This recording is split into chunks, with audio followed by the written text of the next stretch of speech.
Welcome back, dear viewers. And the President Fattah al-Sisi received the Saudi Minister of Foreign Affairs, Prince Faisal bin Farhan Al Saud. The presidential spokesman said the meeting discussed a number of regional issues of mutual concern.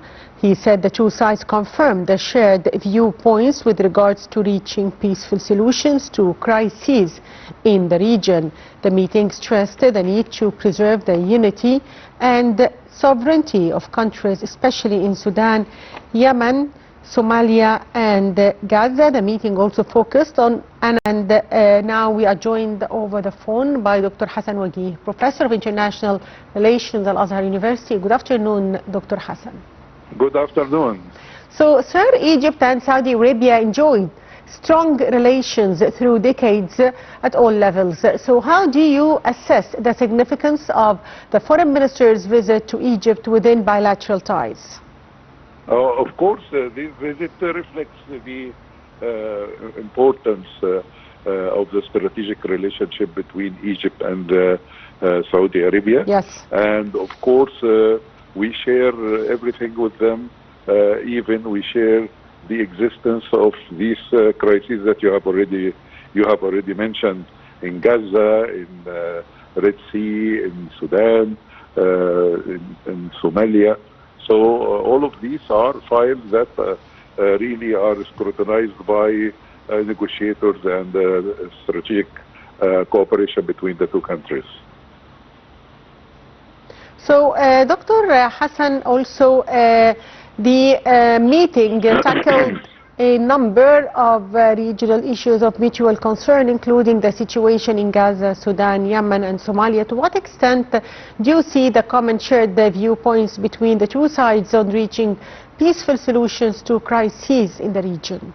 Yes, when it comes, for instance, in the Gaza file, of course, Egypt and Saudi Arabia are working on getting the phase number 2 to be opened up and to be operationalized, and the peace plan agreed upon in Sharm el-Sheikh should be implemented to the very end. Of course, this one important file. Of course, the humanitarian aid and the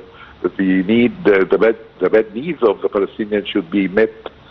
Because of the what they are suffering is immense. You have tough weather, you have tough conditions, you have even issues like humanitarian aid groups were suspended lately. Things like that needs to be searched and to find a way to help the Palestinian people in this very terrible crisis they are suffering from. When it comes to what is happening in Yemen, President Fattah al-Sisi commended highly the meeting that will be sponsored and will be supervised by the Saudi government to solve the problem through negotiation and dialogue, and the Yemeni factions should be all present there, and I think this shared the views by Egypt and Saudi Arabia. And how do you weigh the importance of the kingdom's role in supporting Egypt's efforts to restore stability and security in the region? Of course, we have seen that this is through many phases of cooperation between the two countries. There is a higher council for cooperation between the two countries, and I think this should be all the time dealing with what is needed to be done on the spur of the moment and what could be done in the future. And I think that the security of the Red Sea is a great concern to the two countries. They have the longest lines in their borders, which overlooks the Red Sea. So this is very important for them to cooperate for establishing peace and stability in this area. And sir, also if we talk about the economic cooperation between Egypt and Saudi Arabia, how do you see the importance of enhancing economic cooperation between the two countries? Of course, now we are supposed to have this integration economic cooperation, if not integration, between the entire Arab world, but supposedly. So I think Saudi Arabia and Egypt are very near, and there is a deep brotherly relationship between Egypt and Saudi Arabia, and this would incite everyone to cooperate in all fields, and of course, the economic field.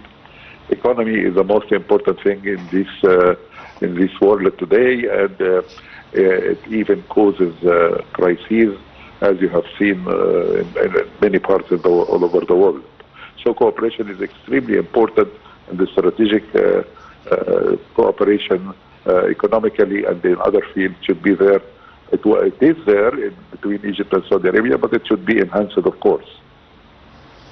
So, sir, how can we attract more Saudi investors in the coming period? Actually, Egypt has established a great infrastructure, and this infrastructure would help Saudis and other investors to come, and they will find a lot of facilities and a lot of what could motivate them. Egypt is a big market. Egypt needs this kind of cooperation. It is mutual gain, win-win for any investor. So I think that when Egypt offers its infrastructure and the readiness to help investors, I think this would encourage them in Saudi Arabia and in other places too. Yes, Dr. Hassan Wagih, Professor of International Relations, Al-Azhar University. Thank you, Dr. Hassan, for being with us. And as we said earlier, that President Fattah al-Sisi received the Saudi Minister of Foreign Affairs, Prince Faisal bin Farhan Al Saud. The presidential spokesman said the meeting discussed a number of regional issues of mutual concern. The two sides confirmed the shared viewpoints with regards to reaching peaceful solutions to crises in the region. The meeting stressed the need to preserve the unity and the sovereignty, especially in Sudan, Yemen and Somalia. And during his meeting with the Saudi Foreign Minister Prince Faisal bin Farhan Al Saud on Monday, the President stressed the importance of intensifying coordination between the two sides on various issues of mutual interests. The meeting addressed several regional matters of shared concerns. And the viewers, that's all for our special coverage. Stay tuned for more is coming up on Nile TV International.